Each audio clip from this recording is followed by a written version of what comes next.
Hey guys, what's up? Welcome back to another video. Today we are going to be talking about Ralph Ellison. For those of you who don't know, before he wrote novels, he started out doing poetry.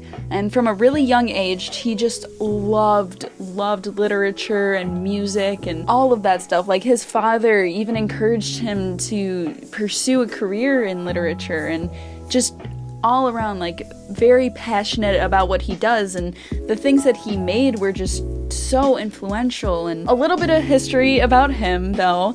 He grew up in the South and was born in 1913 and was actually a grandson of slaves. And there was Jim Crow laws, separate but equal, like the KKK, like all the bad things happened like as he was growing up, which is why he eventually moved out of the South when he became an adult and moved to New York City and started really pursuing a career in poetry and journalism and everything else, you know? One of my favorite books by him personally is called The Invisible Man, and it's a novel about stereotyping and just the cruel and awful things that happened during this time period. And it was a culture shock, you know, because the only people that could read were rich people or white people, and for them to have to read this book and swallow the pill that, like, oh my gosh, like all these things were going on, it was very hard for a lot of people, you know what I mean? Eventually, after he finished that book and he published it, he was unhappy with how it turned out because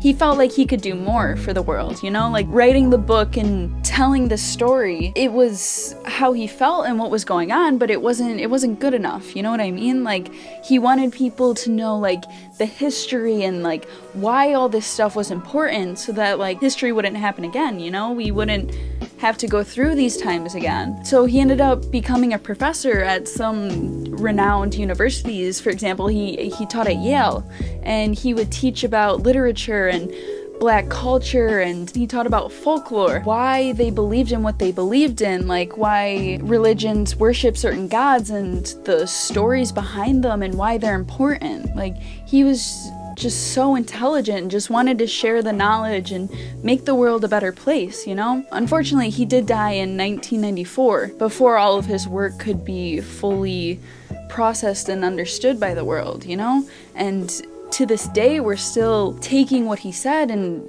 applying it to daily life.